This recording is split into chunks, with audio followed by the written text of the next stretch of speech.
রাসূলুল্লাহ সাল্লাল্লাহু আলাইহি ওয়াসাল্লাম অন্যান্য মাসের চাইতে শাবান মাসের হিসাব গুরুত্ব সহকারে রাখতেন। সুম্মা ইয়াসুমু লিরুইয়াতি রমাদান, এরপর রমজানের চাঁদ দেখা গেলে রমজানের রোজা রাখতেন।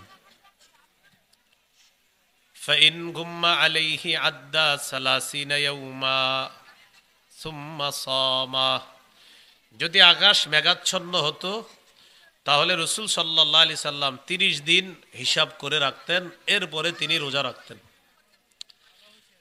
এই হাদিস থেকে আমাদের শিক্ষা, শাবান মাস যেই কয়দিন বাকি আছে গুরুত্ব সহকারে গণনা করা আর হিসাব করা, যে আজকের পরে আর আছে এই কয়দিন, আজকের পরে আর আছে 6 দিন, আজকের পরে আর আছে 5 দিন, আজকের পরে আর আছে 4 দিন, এরকম গুরুত্ব সহকারে গণনা করা শাবান মাস, এটা সুন্নত। এখন কথা হলো আমরাও এরকম গুরুত্ব সহকারে শাবান মাসের হিসাবটা রাখবো। কেন রাখবো? আমাদের নবী রাখতেন, তাই আমরা রাখবো, সুন্নত আদায় করার সওয়াব পেয়ে যাব। এই জন্য রমজান মাস সামনে রেখে আপনাদের সামনে 18টি করণীয় আমি বলবো, একটু মন দিয়ে শুনবেন। মৌলিক 18টি করণীয়। 1 নম্বর করণীয়, রমজানের চাঁদ তালাশ করব আমরা। শাবান মাসের শেষের দিকে 29 তারিখ যখন হবে, তখন রাতের বেলা দিবাগত রাতে কি তালাশ করব? রমজানের চাঁদ তালাশ করব। সহিহ বুখারীর বর্ণনা 1909 নম্বর হাদিস, 1909 নম্বর হাদিস। এই হাদিসের মধ্যে রাসূলুল্লাহ সাল্লাল্লাহু আলাইহি সাল্লাম ইরশাদ করেন, ক্বালা রাসূলুল্লাহ সাল্লাল্লাহু আলাইহি ওয়াসাল্লাম সুমু লিরুইয়াতিহি ওয়া আফতিরু লিরুইয়াতিহি। নবীজি সাল্লাল্লাহু আলাইহি ওয়াসাল্লাম বলেন, তোমরা চাঁদ দেখে রোজা রাখো, চাঁদ দেখে ঈদ করো। আমাদের নবীজি বলছেন চাঁদ দেখে রোজা রাখতে, বাস আমরা চাঁদ তালাশ করব 29 তারিখে, এটাও একটা সুন্নত আদায়ের সওয়াব হয়ে যাবে। আমরা কিন্তু ইদানিং ওই যে চাঁদ কমিটি থাকার কারণে এটা আর গুরুত্ব দিই না, ঠিক না? চাঁদ কমিটি আছে, বাস আমরা সবাই টিভির সামনে বসে থাকি যে দেখি কি বলে। না, ছাদে গিয়ে তালাশ করবেন, মাঠে গিয়ে তালাশ করবেন, যে কি এটা একটা আনন্দ যে আমরা চাঁদ তালাশ করতেছি। কিসের? রমজানের চাঁদ। দেখা যাক না যাক, তালাশ করুন। তাহলে 1 নম্বর করণীয়, আমরা চাঁদ দেখব, এটা হলো আমাদের প্রথম করণীয়। 2 নম্বর করণীয়, আল্লাহ যদি চাঁদ দেখা দেয় তাহলে দোয়া পড়ব।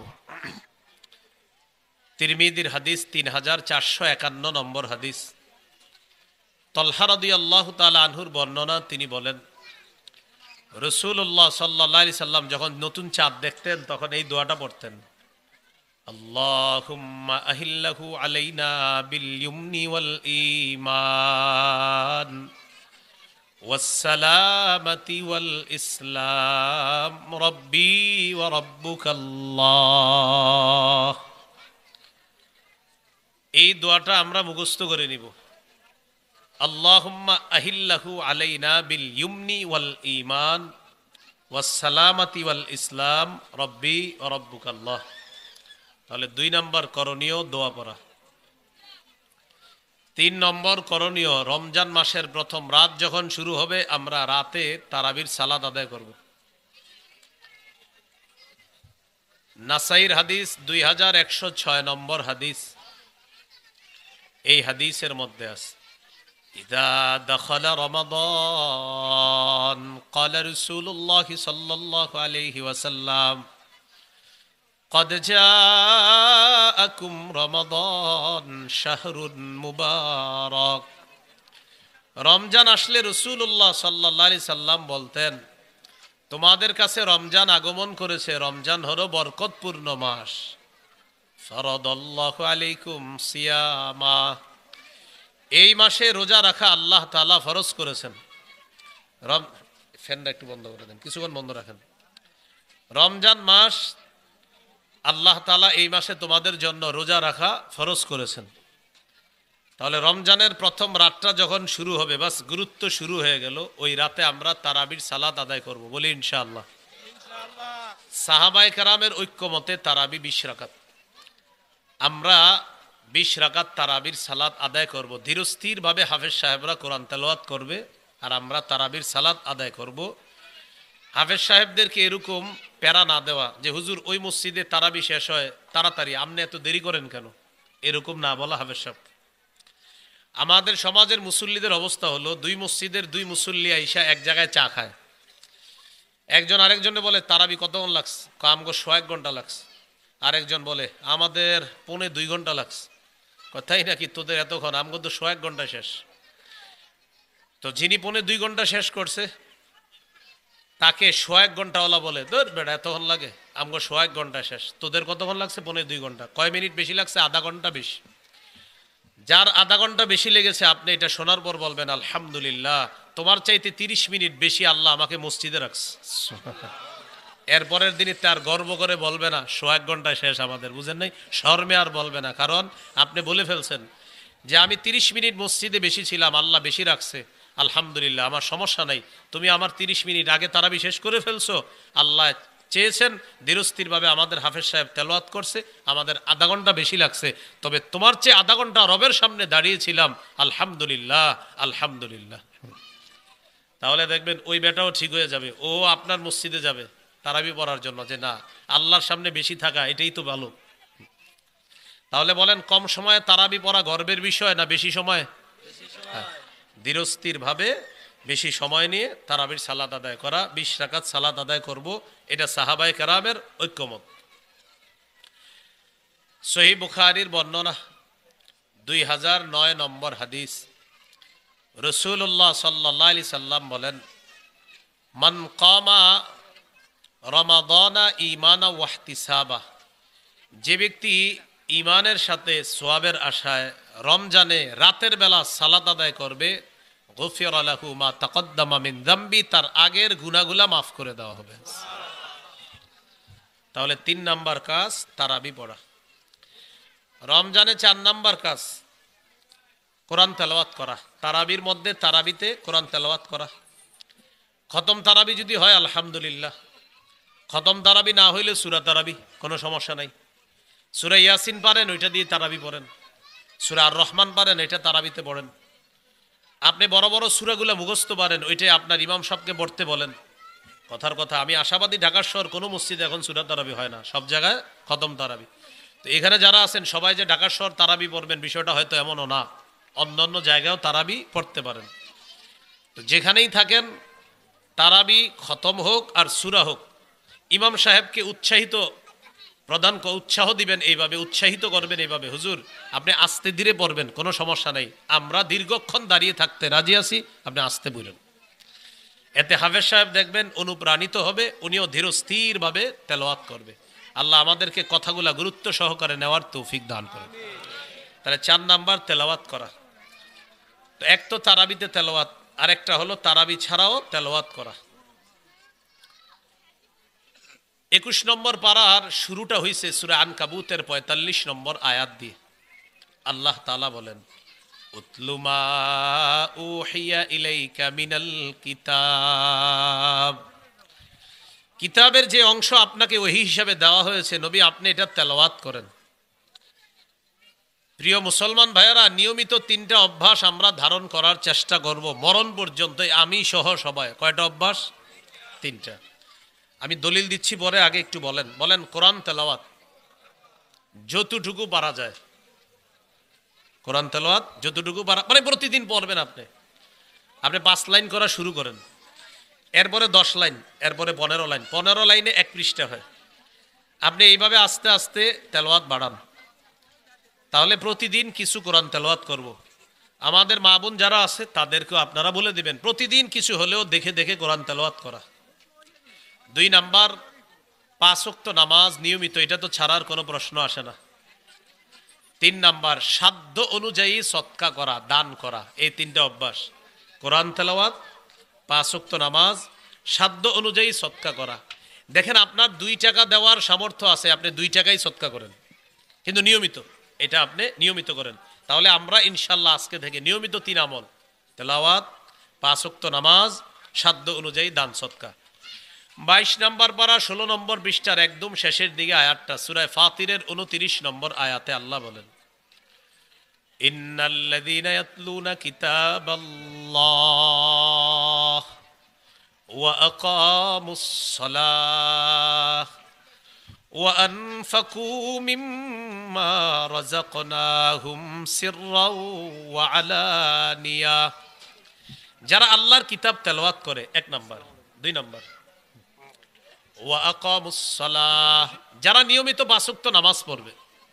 তিন নাম্বার, ওয়া আনফাকু মিম্মা রাযাকনাহুম সিররাও ওয়া আলানিয়া, যারা আমার দেয়া রিজিক থেকে গোপনে প্রকাশ্যে দান করে। তাহলে তেলাওয়াত, পাঁচ ওয়াক্ত নামাজ, গোপনে বা প্রকাশ্যে আল্লাহর দেওয়া রিজিক থেকে দান করা। ইয়ারজুনা তিজারাতাল লান তাবুর, তারা এমন ব্যবসা কামনা করে যে ব্যবসায় কোনো লস নাই, লাভ আর লাভ, এই ব্যবসা ধ্বংস হবে না, এটা লাভ আর লাভ। তাহলে নিয়মিত এই তিনটা অভ্যাস আমরা ধারণ করবো ইনশাআল্লাহ, আল্লাহ তৌফিক দান করেন। সহিহ বুখারীর বর্ণনা 5011 নম্বর হাদিস। রমজান মাসে একটু রাতের বেলা তেলাওয়াত করার চেষ্টা করেন, রাতে দিনে তো পড়বেন, এই রাতেও একটু পড়বেন। রাসূলুল্লাহ সাল্লাল্লাহু আলাইহি সাল্লামের এক সাহাবী রাতের বেলা সূরা কাহফ তেলাওয়াত করতেছে। ফাতাগাশাতহু সাহাবা, আকাশের একখণ্ড মেঘ তার বাসার উপরে আইসা উপস্থিত, মেঘ তার বাসার উপরে উপস্থিত। ওয়া ইলা জানিবিহি হিসানুন মারবুতুন বিশাতানাইন, যিনি সূরা কাহফ পড়তেছেন তার পাশে একটা ঘোড়া বাঁধা আছে, তার পাশে একটা ঘোড়া বাঁধা। তো উনি যখন কোরআন তেলাওয়াত করে, ফাজা আলা ফারাসুহু ইয়ানফিরু, তার ঘোড়াটা খালি লাফায়। উনি যত তেলাওয়াত করে ঘোড়ার লাফানো তত বেড়ে যায়। এক পর্যায়ে উনি তেলাওয়াত করা বন্ধ করে দিলেন, তাকায় দেখে আকাশের যে মেঘটা ওনার বাড়ির উপরে আসছে, ওই মেঘ শূন্যে আবার বিলীন হয়ে গেছে। পরের দিন রাসূল সাল্লাল্লাহু আলাইহি সাল্লামের কাছে গিয়ে ব্যাপারটা জানাইলেন। ফাকালা রাসূলুল্লাহ সাল্লাল্লাহু আলাইহি ওয়াসাল্লাম, তিলকাস সাকিনাতু তানাজ্জালাত বিল কুরআন। রাসূলুল্লাহ সাল্লাল্লাহু আলাইহি সাল্লাম বলেন, এটা হলো সাকিনা, প্রশান্তি, তুমি কোরআন তেলাওয়াত করার কারণে এই সাকিনা আসমান থেকে তোমার বাড়ির উপরে চলে আসছে। তাহলে কোরআন তেলাওয়াত করা, আমরা সবাই কোরআন তেলাওয়াত করার চেষ্টা করব রমজানে, আল্লাহ তৌফিক দান করেন। এইগুলো আপনার 4 নাম্বার কাজ, কোরআন তেলাওয়াত করা। 5 নাম্বার কাজ, তাহাজ্জুদ নামাজ পড়া। সাহরির সময় উঠবো, ওঠার পর 8 রাকাত তাহাজ্জুদ নামাজ পড়বো। কয় রাকাত? 8 রাকাত তাহাজ্জুদ নামাজ পড়া, এটা নবীজির 12 মাসের আমল। নবীজি 12 মাস 8 রাকাত তাহাজ্জুদ পড়তেন। আর তারাবি 20 রাকাত, এটা শুধু রমজানের আমল। সাহাবায়ে কেরামের ঐক্য মতে তারাবি 20 রাকাত, তারাবি এটা রমজানের আমল, আর তাহাজ্জুদ হলো 12 মাসের আমল। এই জন্য প্রথম রাতে 20 রাকাত তারাবি পড়বেন, আর শেষ রাতে উঠা 8 রাকাত তাহাজ্জুদ পড়বেন। আল্লাহ তাআলা তৌফিক দান করেন। তিরমিজির হাদিস 2616 নম্বর হাদিস। এই হাদিসের মধ্যে বর্ণনাকারী সাহাবীর নাম মুআজ ইবনে জাবাল রাদিয়াল্লাহু তাআলা, তিনি বলেন, রাসূলুল্লাহ সাল্লাল্লাহু আলাইহি সাল্লাম আমাকে বলেছেন, আলা আদুল্লুকা আলা আবওয়াবিল খাইর। মুআজ, আমি কি তোমাকে কল্যাণের দরজাসমূহের কথা বলবো না? রাসূলুল্লাহ সাল্লাল্লাহু আলাইহি সাল্লাম বললেন, মুআজ, কল্যাণের দরজা অনেকগুলো, এর মধ্যে অন্যতম দরজা হলো 3টা। প্রিয় ভাইয়েরা, কল্যাণের দরজা কয়টা? 3টা। 1 নাম্বার আস-সাওমু জুন্নাহ, কল্যাণের 1 নাম্বার দরজা হলো রোজা। 2 নাম্বার ওয়াস-সাদাকাতু তুতফিউল খাতিআতা কামা ইউতফিউল মাউন নার। 2 নাম্বার দরজা হলো সদকা। সদকা এমন একটা ইবাদত, সদকা গুনাহকে এমন ভাবে মিটিয়ে দেয়, পানি যেমন আগুনকে নিভিয়ে দেয়, সদকা মানুষের গুনাহগুলা ধুয়ে মুছে সাফ করে দেয়। তাহলে কল্যাণের দরজা 2 নাম্বার হলো সদকা। 3 নাম্বার ওয়া সালাতুর রাজুলি মিন জাওফিল লাইল, রাতের বেলা তাহাজ্জুদ নামাজ পড়া। এই হলো কল্যাণের 3টা দরজা। 1 নাম্বার রোজা রাখা, 2 নাম্বার সদকা দেওয়া, 3 নাম্বার তাহাজ্জুদ নামাজ পড়া। এই হলো কল্যাণের 3টা দরজা। কেউ যদি চান আমার ঘরে কল্যাণ দরকার, বাস এই 3 আমল আপনি বাড়ায় দেন। আপনি রোজা রাখেন বেশি বেশি, 2 নাম্বার আপনি সামর্থ্য অনুযায়ী সদকা করেন, 3 নাম্বার আপনি তাহাজ্জুদ নামাজ পড়েন। সন্দেহ নাই যে আপনার ঘরে আল্লাহ বরকত দিবেন। তাহলে 5 নাম্বার তাহাজ্জুদ পড়া, মনে রাখতে হবে। 3 তারাবি পড়া, 4 তেলাওয়াত করা, 5 তাহাজ্জুদ পড়া। তারাবি 20 রাকাত পড়বো আর তাহাজ্জুদ পড়বো কয় রাকাত? 8 রাকাত। 6 নাম্বার আমল, সাহারি খাবো আমরা। একটা কথা মনে রাখতে হবে, তাহাজ্জুদের সম্পর্ক সময়ের সাথে, সাহারির সাথে না। আপনি সাহারি খাইলেন, খাওয়ার পর দেখলেন এখনো 30-40 মিনিট সময় আছে, বাস আপনি তখনও তাহাজ্জুদ পড়তে পারবেন। আপনি সাহারি খাইলেন, খাওয়ার পরে দেখেন এখনো সাহারির বাকি আছে 40 মিনিট, আপনি তখনও তাহাজ্জুদ নামাজ পড়তে পারবেন। তাহলে সাহারি খান বা না খান, আগে তাহাজ্জুদ পড়েন বা পরে পড়েন, সময় থাকলে তাহাজ্জুদ পড়তে পারবেন। তাহাজ্জুদের সময় সাহারির শেষ সময় পর্যন্ত তাহাজ্জুদের সময়। তো 6 নাম্বার সাহারি খাওয়া। সাহারি খাবো আমরা। অনেকে পালোয়ানগিরি দেখায় বলে যে আমি সাহারি না খায় রোজা রাখবো। আপনার কে বলছে না খায় রোজা রাখতে? হ্যাঁ, সাহারি খাওয়া নবীজির সুন্নত, সাহাবীদের সুন্নত, তাই আপনি খাবেন। সহিহ বুখারীর বর্ণনা 1921 নম্বর হাদিস, 1921। এই হাদিসের বর্ণনাকারী যায়েদ ইবনে সাবিত রাদিয়াল্লাহু তাআলা তিনি বলেন, তাসাহহারনা মা রাসূলিল্লাহি সাল্লাল্লাহু আলাইহি ওয়াসাল্লাম। যায়েদ ইবনে সাবিত রাদিয়াল্লাহু তাআলা আনহু বলেন, আমরা রাসূলুল্লাহ সাল্লাল্লাহু আলাইহি সাল্লামের সাথে সাহরি খেয়েছি। সহিহ বুখারীর 1923 নম্বর হাদিসের বর্ণনা, قال رسول الله صلى الله عليه وسلم تسحروا فإن في السحور بركتان। রাসূলুল্লাহ সাল্লাল্লাহু আলাইহি সাল্লাম বলেন, তোমরা সাহরি খাও, সাহরির মধ্যে বরকত আছে। তোমরা সাহরি খাও, সাহরির মধ্যে বরকত আছে। তাহলে বরকতি খানাটা মিস করা যাবে না। হাদিসের একটা কিতাব আছে নাম সহিহ ইবনে হিব্বান। এই কিতাবে আসছে রাসূলুল্লাহ সাল্লাল্লাহু আলাইহি সাল্লাম বলেন, হালুম্মু ইলাল গাদাইল মুবারাক, আসো আসো তোমরা বরকতপূর্ণ খাদ্যে অংশগ্রহণ করো। সাহরিকে নবী বললেন বরকতপূর্ণ খাদ্য, এই খাদ্যে তোমরা অংশগ্রহণ করো। তাহলে আমরা সাহরি খাবো, বলেন ইনশাআল্লাহ। সাহরি একটু বিলম্ব করে খাওয়া মুস্তাহাব, উত্তম। আর ইফতারি তাড়াতাড়ি করা, আজ্জিলুল ইফতার ওয়া আখিরুস সাহুরা। রাসূলুল্লাহ সাল্লাল্লাহু আলাইহি সাল্লাম বলেন, তোমরা তাড়াতাড়ি ইফতার করবা আর দেরি করে সাহরি খাবা। কেন? যেন শরীরে শক্তি থাকে। সাহরির মধ্যে খেজুর খাবেন, খেজুর, ইলিশ মাছ, গরুর গোশত, মুরগি যাই খান, সাথে খেজুর খাবেন। রাসূলুল্লাহ সাল্লাল্লাহু আলাইহি সাল্লাম বলেন, নি'মা সাহুরুল মুমিনি আত-তাম। নবীজি বলেন, সাহরিতে খেজুর খাওয়া এটা মুমিনের জন্য কতই না উত্তম খাদ্য। খেজুর শুধু সাহরিতে খাবেন এমন না, প্রতিদিন খেজুর খাবেন, প্রতিদিন। মুসলমান আমরা যারা আছি আমাদের উচিত প্রতিদিন খেজুর খাওয়া। ডেইলি 60টা খেজুর খাওয়ার চেষ্টা করবেন সকালবেলা। যদি পারেন আজওয়া খেজুর 60টা খাইতে, সকালে খালি পেটে খাবেন 60টা আজওয়া। লাম ইয়াদুররুহু সুম্মুন, ওই দিনে কেউ যদি আপনার বিষও খাওয়ায় দেয়, ওই বিষ আপনার ক্ষতি করতে পারবে না। বাকি আবার বিষ খায়া ট্রাই করেন না। বিষয়টাকে গুরুত্ব সহকারে রাসূল সাল্লাল্লাহু আলাইহি সাল্লাম হাদিসের মধ্যে বলে দিলেন। তো খেজুর নিয়মিত খাবেন। বাচ্চাদেরকে খেজুর খাওয়ানোর চেষ্টা করবেন, এদেরকে আচার টাচার এগুলা না কিনে দিয়ে খেজুর খাওয়াবেন। গর্ভবতী নারীকে খেজুর খাওয়াবেন। এরা তেঁতুল খাইতে চায়, তেঁতুল খাওয়াবেন না, খেজুর খাওয়াবেন। তেঁতুল খাইলে মেধা কমে, ওই বাচ্চা গর্ভস্থিত যেটা ওটারও মেধা কমবে। আর খেজুর খাওয়াবেন, মেধা বাড়বে। ঈসা নবী যখন তার আম্মার পেটে আসলেন, ঈসা নবীর আম্মার খাদ্য কি হবে? আল্লাহ বলে দিলেন, ফাকুলি ওয়াশরাবি, খাও পান করো। খাবে কি? খেজুর গাছের নিচে বসলেন। তো জিবরিল আমিনের মাধ্যমে জানায় দিলেন, খাইতে মন চাইলে গাছে, খেজুর গাছে নাড়া দিবে, আল্লাহ খেজুর ব্যবস্থা করে দিবে। আর সামনে ঝর্ণা আছে, ঝর্ণার পানি পান করবে। এখন আপনারা বলেন, গর্ভবতী নারী ঈসা নবীর আম্মার জন্য আল্লাহ দুনিয়ার সব খাদ্য রাইখা কোন খাদ্যটা নির্বাচন করলেন? এতে বোঝা যায় গর্ভবতী নারীরা খেজুর খাওয়া উচিত। খায় কি? তেঁতুল। এই জন্য ব্রেন কমে, এ নিজেরও মেধা কমে, আর যেটা দুনিয়াতে আসে ওইটারও মেধা কমে। হ্যাঁ, খেজুর, তেঁতুল চাইলেও দিবেন না, খেজুর দিবেন। কথাগুলো কি বুঝে আসছে সবার?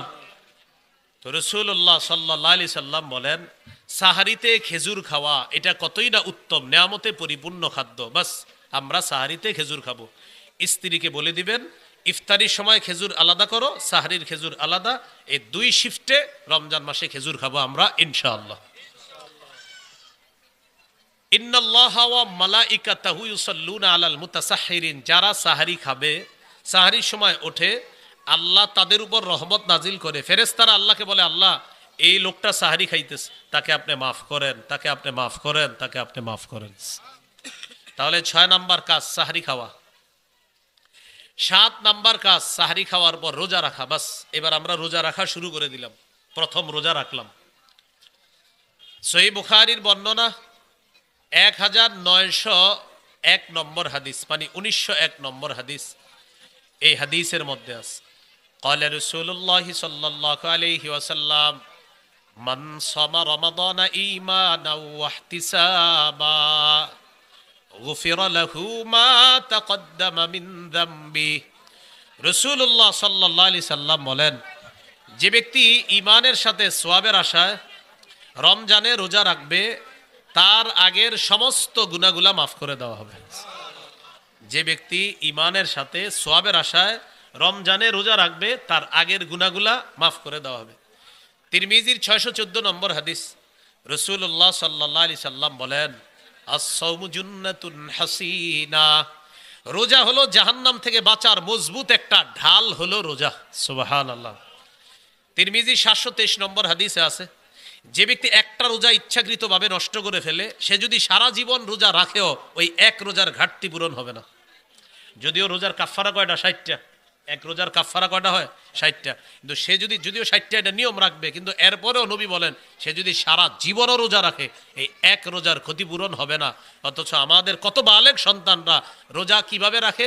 আমি প্রথম 5টা রাখছি, পরেরগুলো আর রাখি নাই, মানে গর্বের বিষয়। অনেকে তো রাখি না, অনেকে আবার এইভাবে কয়টা রাখছস, মানে বন্ধুরে বলে কয়টা রাখছস। একটা বালেগ মুসলমান আরেক বালেগ মুসলমানকে কিভাবে এটা জিজ্ঞাসা করে কয়টা রোজা রাখছ, মানে বালেগ মুসলমানকে কয়টা রোজা রাখছো, মানে রোজা তো সবই রাখছি আমরা, কয়টা মানে কি? একজন বালেগ আরেক বালেগের জিজ্ঞাসা কয়টা রাখছো, এটা কি জিজ্ঞাসা করা হলো? কয়টা মানে তুমি কয়টা রাখো নাই, কয়টা রাখছো? আরে মুসলমান রোজা রাখবে এটাই তো বাস্তবতা, কিন্তু বলে কি কয়টা রাখছো। নাউজুবিল্লাহ, এগুলো আমরা করব না। প্রত্যেকটা রোজা গুরুত্ব সহকারে রাখবো ইনশাআল্লাহ। আল্লাহ তৌফিক দান করেন। তাহলে 7 নাম্বার কাজ রোজা রাখা। 8 নাম্বার কাজ, রোজা আপনার শুরু হয়ে গেল, প্রথম রোজাটা, দান সদকা বাড়ায়া দিবেন। এখন যারা নিয়মিত দান করেন রমজান মাসে দানটা বাড়াবেন। এখন যারা নিয়মিত 2 টাকা সদকা করেন রমজানে 5 টাকা সদকা করবেন, এরকম দান বাড়ায়া দিবেন। সহিহ বুখারীর 6 নম্বর হাদিস, কানা রাসূলুল্লাহ সাল্লাল্লাহু আলাইহি সাল্লাম আজওয়াদান নাস।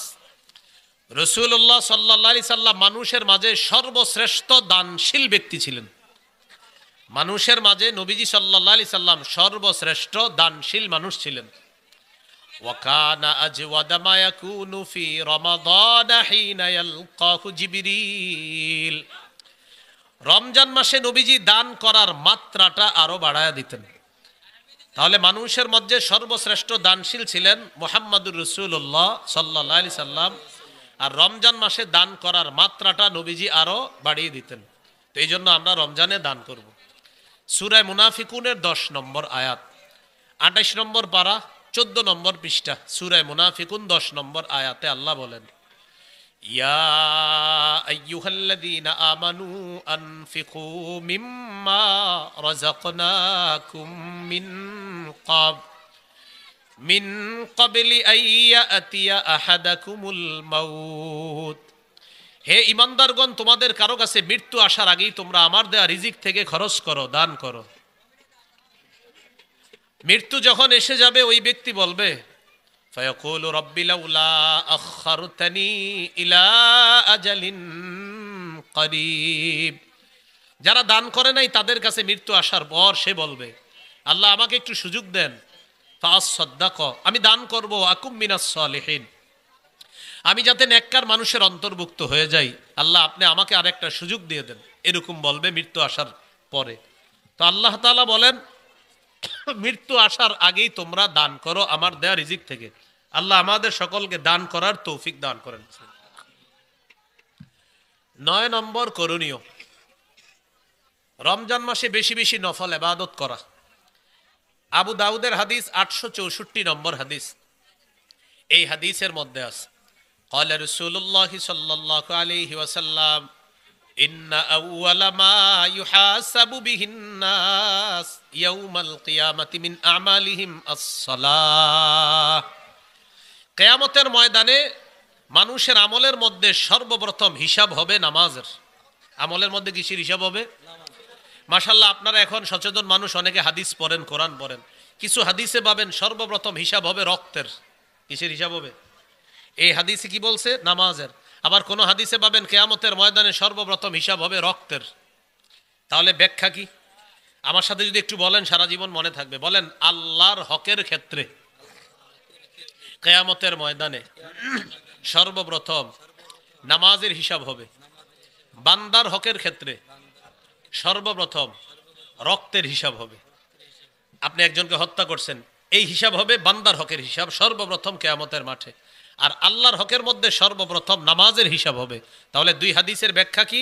আল্লাহর হকের ক্ষেত্রে সর্বপ্রথম নামাজের হিসাব, আর বান্দার হকের ক্ষেত্রে সর্বপ্রথম রক্তের হিসাব হবে। তো কিয়ামতের ময়দানে সর্বপ্রথম আমলের মধ্যে নামাজের হিসাব হবে। ফাইন কানাত তাম্মা কুতিবাত লাহু তাম্মা।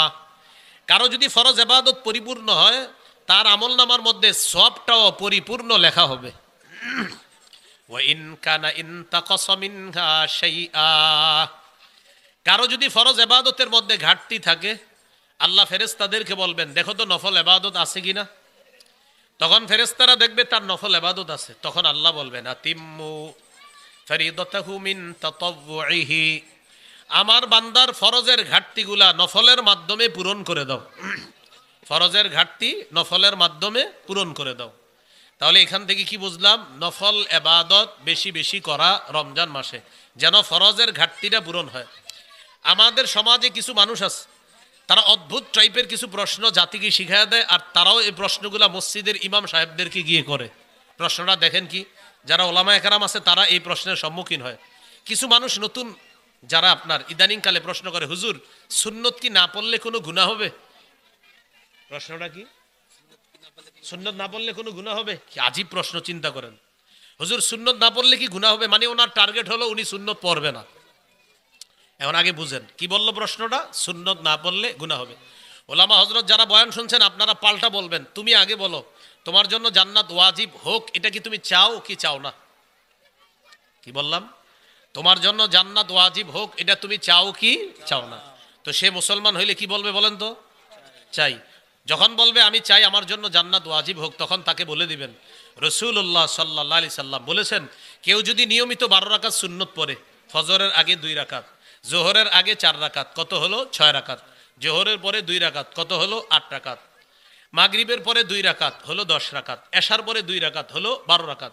কেউ যদি নিয়মিত 12 রাকাত সুন্নত পড়ে, ওয়াজাবাত লাহুল জান্নাত, তার জন্য জান্নাত ওয়াজিব হয়ে যায়। তাহলে প্রশ্ন কি, সুন্নত না পড়লে গুনাহ হবে?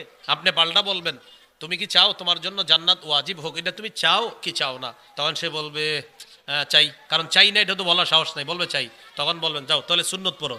সুন্নত পড়লে, না পড়লে কি হবে এটা জিজ্ঞাসা করো না, সুন্নত পড়ো। নবী বলছে 12 রাকাত সুন্নত নিয়মিত পড়লে জান্নাত ওয়াজিব হয়, তুমি সুন্নত পড়ো। সে আর কোনোদিন আপনারা জিজ্ঞাসা করবে না সুন্নত না পড়লে গুনাহ হবে। কারণ আপনি পাল্টা বলবেন জান্নাত ওয়াজিব হোক এটা চাও, বলবে হ্যাঁ, নবী বলছে 12 রাকাত সুন্নত পড়লে জান্নাত ওয়াজিব হবে, যাও সুন্নত পড়ো। তাহলে কিছু মানুষ অদ্ভুত টাইপের প্রশ্ন করে কেন? এরা আস্তে আস্তে ইবাদত থেকে দূরে সরে যাওয়া, এটা হলো তাদের টার্গেট। আস্তে আস্তে সুন্নত পড়বে না। এরা দেখবেন একটা সময় এরা ফরজের মধ্যেও কমতি করার চেষ্টা চালাবে। আমাদের দেশে 2 শ্রেণী ভয়ঙ্কর মানুষ পাবেন। একদল হলো ইবাদত কমাবে, আরেক দল হলো ইবাদত বাড়াবে। আমরা আল্লাহ রাসূল সাল্লাল্লাহু আলাইহি সাল্লামের ইবাদত যা যা সেটাই করবো ইনশাআল্লাহ। আমরা বাড়াবো না, কমাবো না। এই বাড়াবাড়ির সংখ্যাও পাবেন, কমাকমির সংখ্যাও পাবেন। আল্লাহ আমাদের সকলকে রমজানে বেশি থেকে বেশি নফল ইবাদত করার তৌফিক দান করেন। 10 নম্বর করণীয়, রমজান মাসে নেক কাজ বেশি বেশি করা।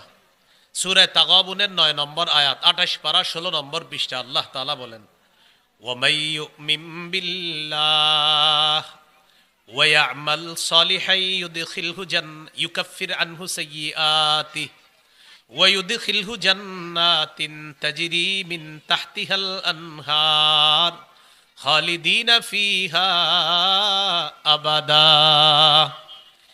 যে ব্যক্তি আল্লাহকে বিশ্বাস করে, নেক কাজ করে, আল্লাহ তার আগের সবগুলা গুনাহ মাফ করে দেয়।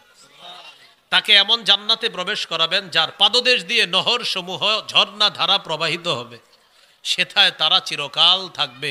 আল্লাহ বলেন এটাই মহান সফলতা। আল্লাহকে দেখতে চাই কারা কারা?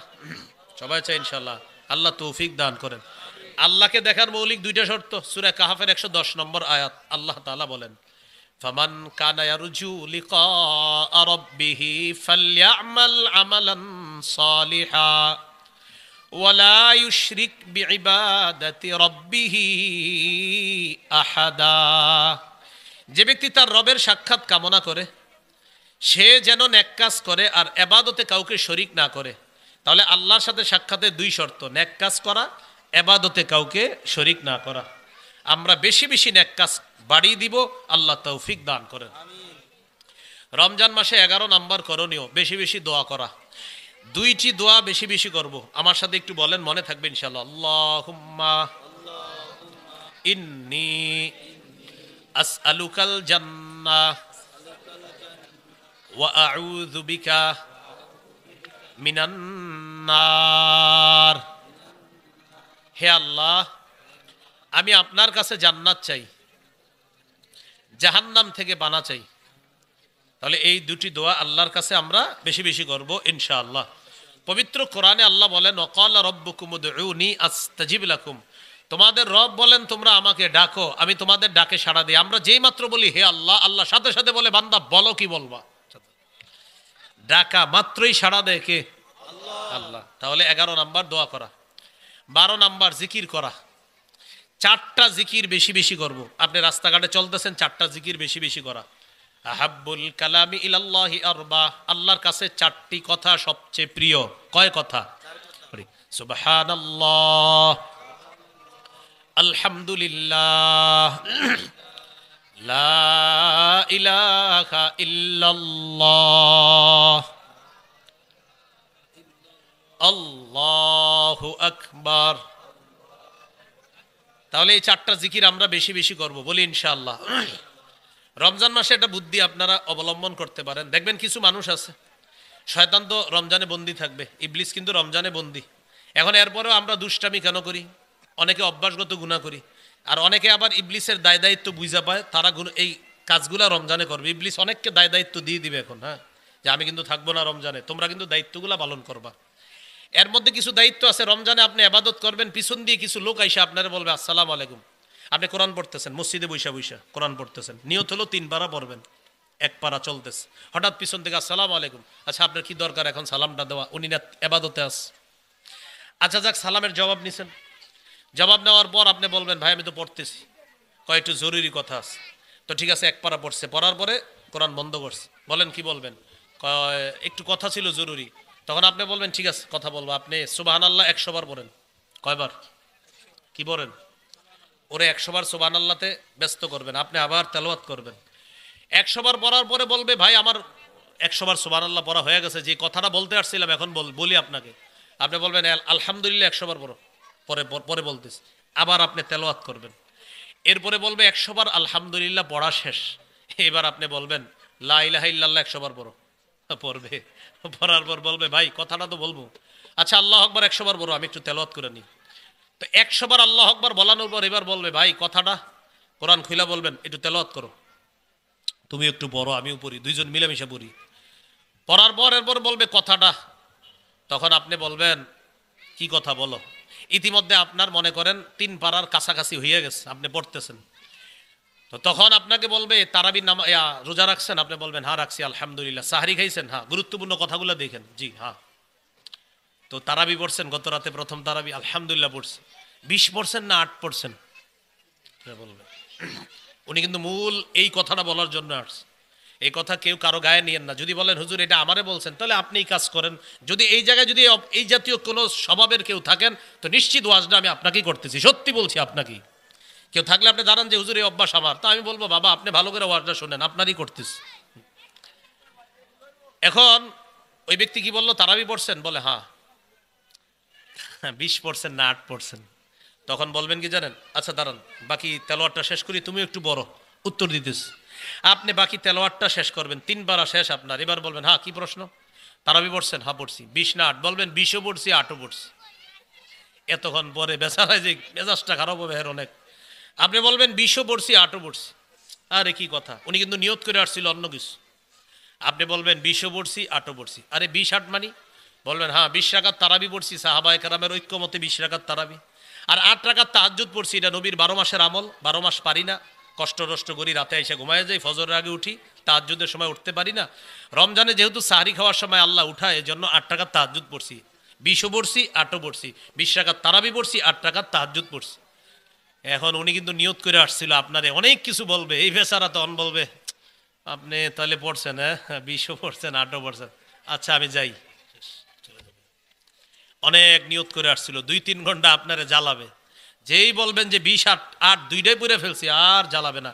এই বুদ্ধিটা অবলম্বন করেন, হাজারো অনর্থক কথা থেকে আপনি বাঁচতে পারবেন।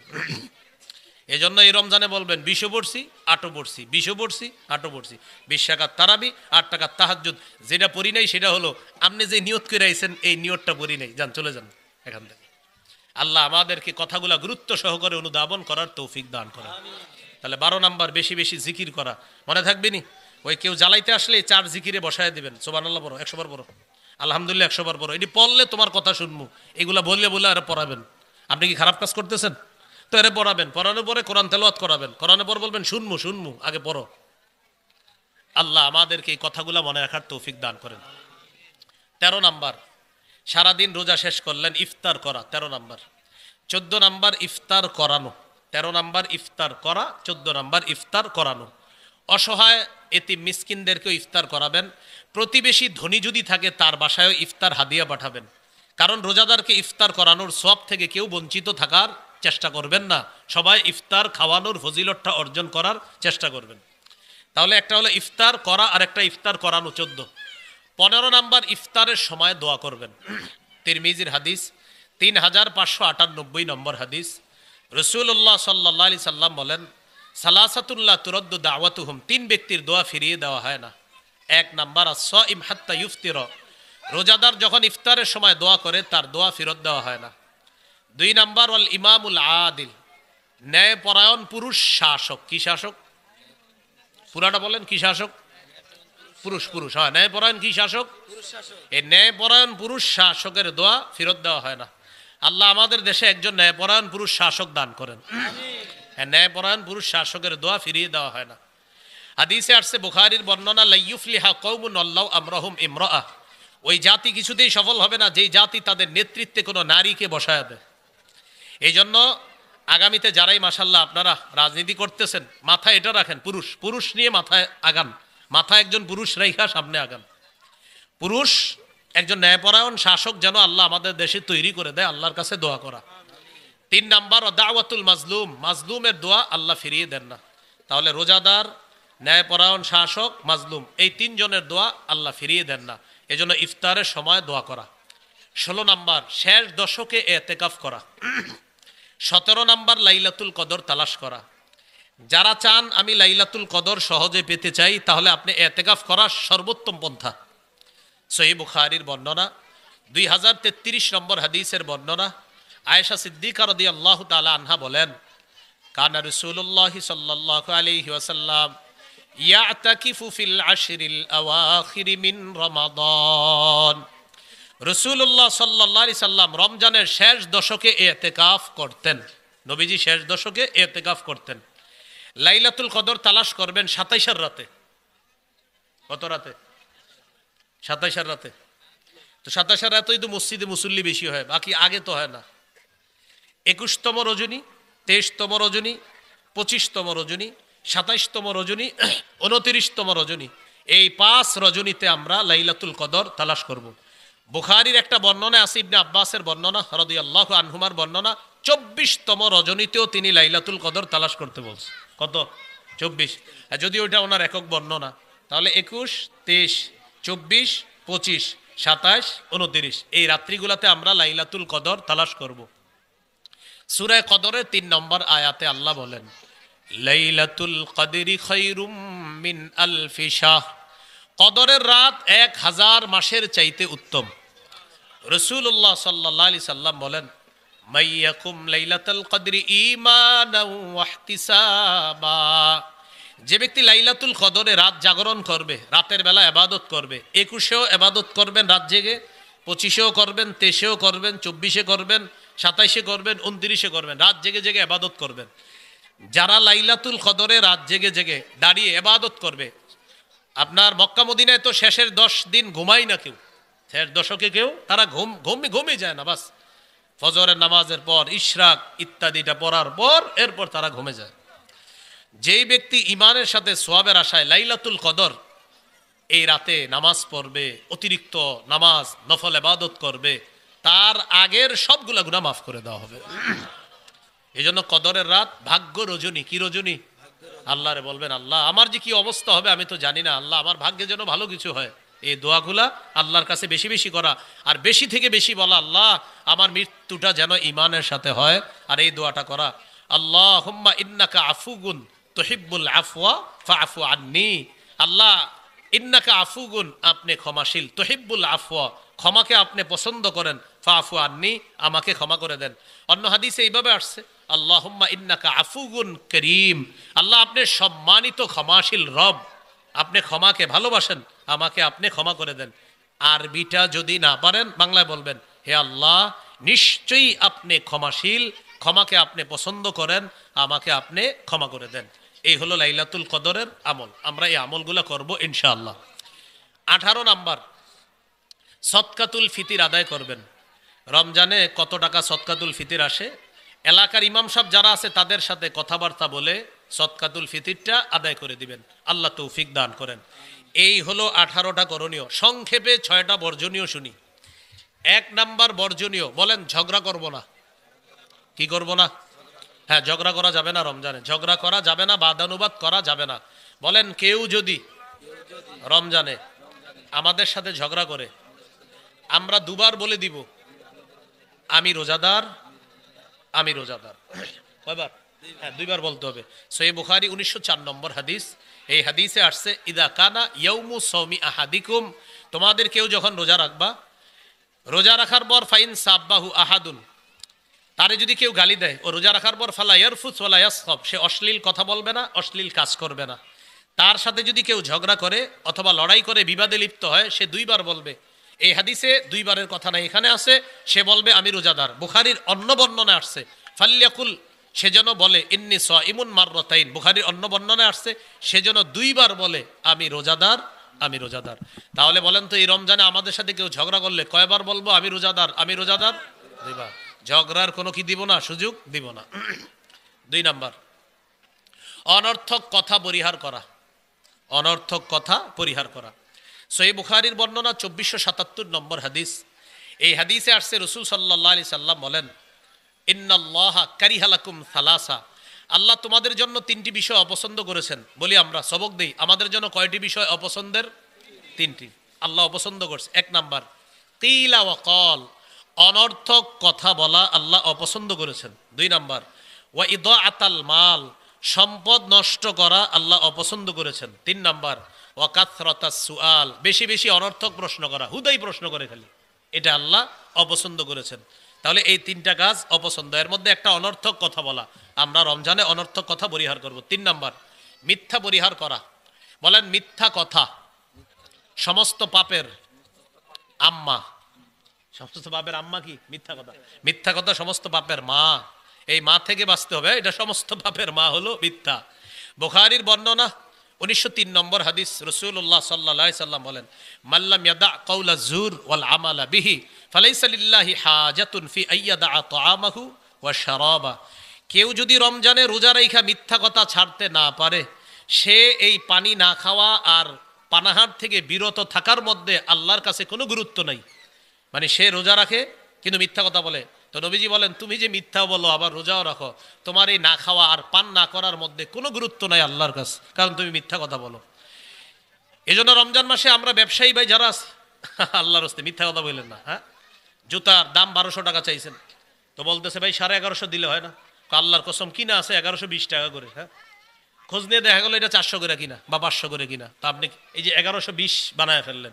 1120 করে কিনা হলে সত্য কথা হলে সত্য, ঠিক আছে, কিন্তু আপনি আসলে 500 করে কিনা বলছেন 1120 করে কিনা।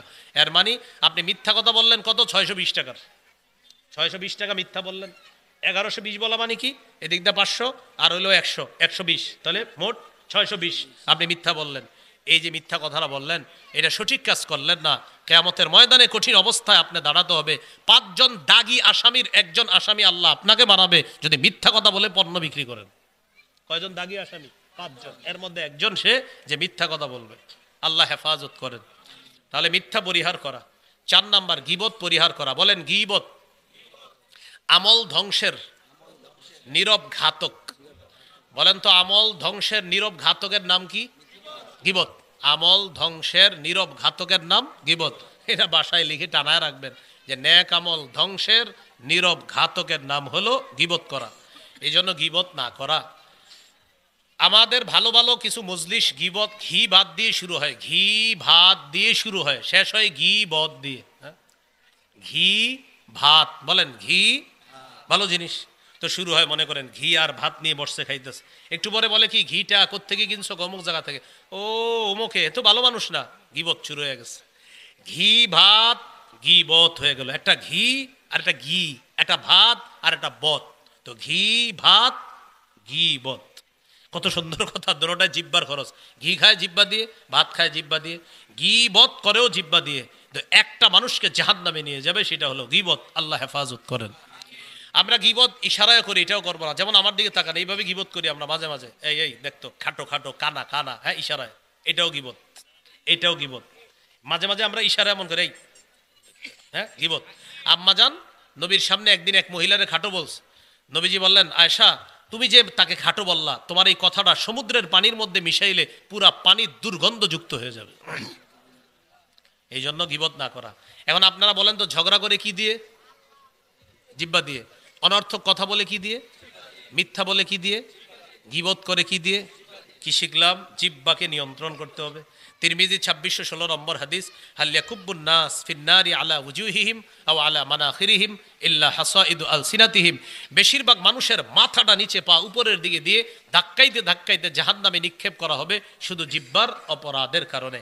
তাহলে জিব্বাকে আমরা হেফাজত করতে হবে।